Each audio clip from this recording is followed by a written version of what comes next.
테슬라 소식이 많아요. 많은데 바람 잘 날 없는 그런 테슬라의 모습이 이어지고 있는 형국이죠. 소폭 상승세로 밤에는 거래를 마쳤는데 오늘은 일단 그나마 가벼운 일단 리콜 문제예요. 외장 패널 문제라는데 사이버 트럭 46,000대 정도 리콜 한다고 합니다. 이게 운전할 때, 그러니까 주행할 때 이 패널이 분리가 될 수도 있나 봐요. 사이버 트럭이 이게 생산하고 출시하고 인도하는 데까지도 좀 어려움이 있었는데 리콜 문제도 좀 반복이 됐었거든요. 기억하기로 뭐 후방 카메라랑 뭐 전력 변환해주는 인버터 이런 리콜 문제도 있었습니다. 그 테슬라 리콜 얘기가 좀 빈번히 나오는데 작년에 미국에서 3분기까지 작년 그러니까 한 3분기 동안 미국에서 발생한 그 리콜 차량 보니까 20% 정도가 테슬라 차지였다고 합니다.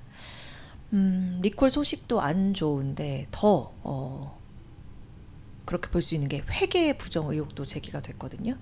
2조 원 규모인데 그 작년 하반기에 자산 장비 구매에 63억 달러 우리 돈으로 9조 원 정도를 지출했다고 한 거예요. 그런데 이제 재무표에서 보니까 자산 장비 그럼 샀다는데 얼마나 늘었나 그 총액을 봤더니 49억 달러 우리 돈으로 7조 원 증가했다고 명시한 겁니다. 그러니까 2조 원이 비죠. 그러니까 테슬라가 요 자산에 대한 감가상가 그리고 총액 모두 공개하고 있는데 그래서 이제 순자산 가치를 좀 따져보고 비교할 수가 있는데 요 비는 부분을 그래서 매각을 한 거냐 아니면 뭐 자산이 어떻게 손상이 된 거냐 이것에 대해서 지금 답을 내놓지 못했습니다. 그래서 이 역시 좀 테슬라에 대한 불신을 키울 수 있는 그런 내부 통제에 대한 취약성 불신을 키울 수 있는 그런 내용이었고 이런 가운데 지금 그 상무장관이 방송 인터뷰를 하나 했는데요. 머스크를 극찬하면서 테슬라 주식을 매수하라고 이렇게 싼 때가 있었냐 이렇게 이야기를 했더라고요. 지금 테슬라 차량에 대한 부지 공격이 이어지고 있잖아요. 그걸 거론하면서 나온 말인데 정부 사람이니까 뭐 당연히 이해충돌 논란 불거질 수 있는 상황인 거고 이게 대통령이 면제되는데 정부 관료는 또 이 이해충돌 논란에 저촉될 수 있는 발언이라고 합니다. 이 인터뷰에 대한 발언이. 근데 러트닉 장관이 월가에서 이제 금융회사를 이끌던 또 억만장자인데 이렇게 또 테슬라가 지금 뭐 싼값에 와 있다. 굉장한 똑똑한 사람인데 이런 머스크에 대한 공격, 테슬라에 대한 공격을 이해할 수 없다. 이런 식으로 또 발언을 했습니다. 이런 가운데 테슬라 대표적인 강세론자가 머스크가 정부 효율부에 너무 시선이 쏠려 있으니까 요 탓에 테슬라가 위기에 직면하게 됐다고 지적을 했습니다. 테슬라 550달러, 600달러 이렇게 갈 수 있다고 목표가도 제시했던 사람인데 결국에 이 위기 극복 키는 머스크한테 있다. 주가 끌어올리려면 머스크가 두 가지를 해야 되는데 첫 번째 다음 분기 실적 발표 때까지 정부 효율부뿐만이 아니라 테슬라 경영에도 집중하겠다 이런 발표를 해야 되고 그리고 지금 저가 전기차 그리고 완전 자율주행 요 출시 일정에 대해서 더 세부적인 계획을 공개해야 된다고 그것이 테슬라의 위기 극복을 위한 머스크가 해야 할 일이라고 좀 강하게 그 투자자들한테 서한 보낸 거에 대해서 그렇게 언급을 했습니다. 테슬라에 대한 소식이었고요. 이어서 엔비디아를 보도록 할게요. 오늘은 제가 영상을 바로 재생하게끔 이렇게 했습니다. 이번 올해 GTC 그 모습인데 현장 모습인데요. 자, 이야기해 보도록 할게요. 오늘 전반적으로 증시에서 양자 컴퓨팅 관련주는 하락을 했어요. 엔비디아 GTC에서 처음으로 퀀텀 데이가 열렸죠.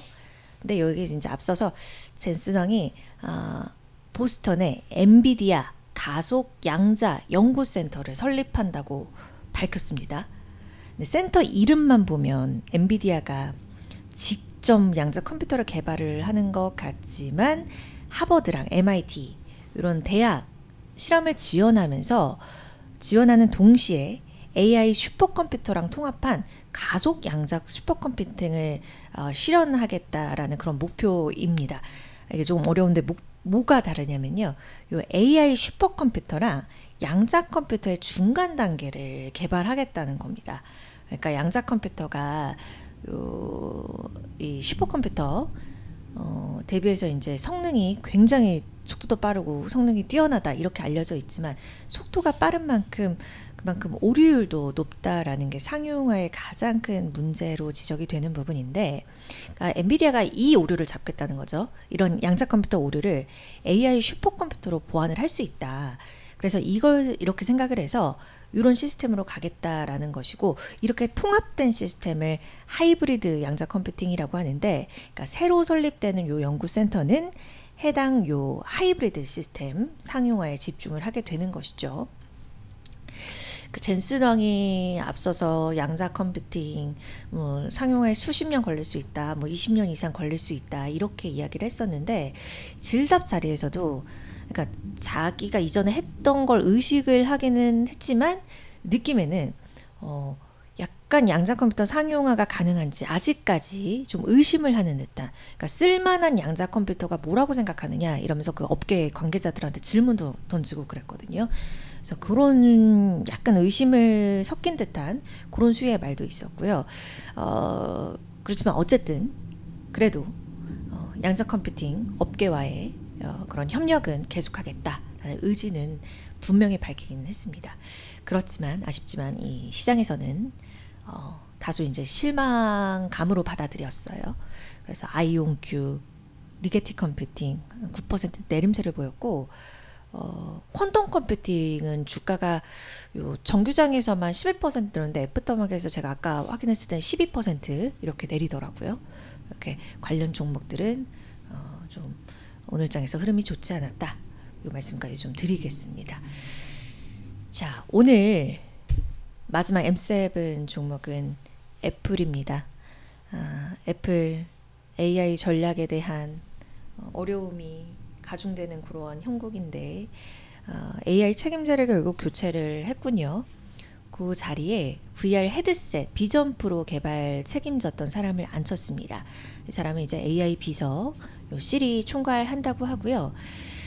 이 지금 AI 전략에 대한 의구심이 계속 나오는 게, 이 애플 인텔리전스가 경쟁 업체에 대비해서도 늦게 출시됐는데 여기에 아이폰 16 팔 때 최대 강점이다 이렇게 홍보를 했는데 완전한 적용이 이뤄지지 않고 있는 상황이잖아요. 이것 때문에 한국 시민단체에서 허위 광고라고 문제 제기한다 그런 소식도 저번에 제가 전해드렸었던 것 같고, 어쨌든 요 시리에 적용하기로 했던 AI, 일부 AI 기능은 또 내년까지 좀 지원될 수도 있다, 뭐 이런 얘기가 나오고 있어서 애플에 대한 요 AI 전략에 대한 어려움은 좀 가중이 되고 있는 상황이다 이렇게 볼 수 있겠습니다.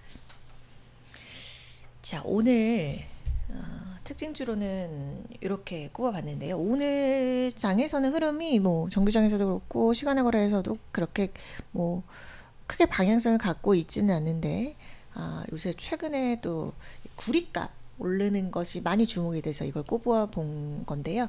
티커는 FCX이고요. 프리포트 맥모라입니다. 왼쪽 위에 보시는 사진은 이 구리 선물 지수 보이는데 급격하게 오르고 있는 모습을 확인을 하실 수가 있어요. 이 프리포트 맥모란 뭐 하는 데냐면 세계 최대 규모 구리, 금 이런 것을 생산하는 업체인데요. 구리에 가장 집중된 글로벌 채굴 기업이라고 보시면 됩니다.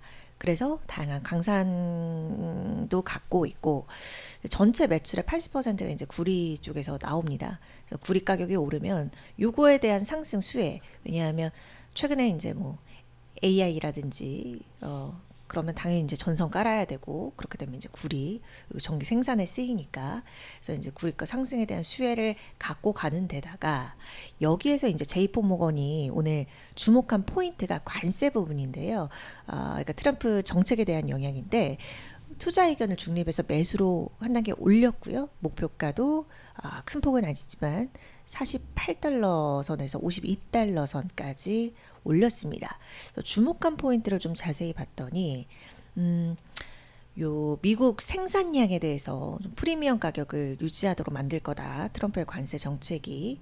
왜냐하면 지금 저번 달에 트럼프가 구리 수입 되는 게 미국에서 이제 구립 수입을 하는 게 국가 안보, 경제 안정성에 어떤 영향을 미치는지 조사하라고 지시를 했잖아요. 그래서 구리도 이제 관세 부과 대상이 되면 수혜가 될 것이다라고 예상을 한 거고 관세가 부과되지 않더라도 동종 업계 대비에 좀 우위에 있다 이렇게 단기적으로 추가 상승할 가능성이 있겠다라고 하면서 목표 주가를 올려 잡은 것입니다. 그리고 이제 중국 경기 부양책 나오면서 그런 수혜 기대감도 추가적인 이런 수요 증가의 가능성도 좀 주목해야 한다라고 언급을 했습니다. 지금 한 40달러 선 정도 주가인데요. 지금 보시면 한 20%, 30% 정도 상승 여력을 좀 본 그런 목표가 수치라고 볼 수가 있겠죠. 왼쪽 아래쪽에 보시면 월가 애널리스트들 어떻게 전망하고 봤더니 높게 보는 쪽은 56달러 선까지 좀 바라보기도 하고 지금 평균치는 한 49달러 정도로 나옵니다. 강연 매수에 대한 의견은 애널리스트 13명 중에 8명 정도, 홀드 의견은 5명 정도 이렇게 나오는 것을 알 수가 있겠습니다.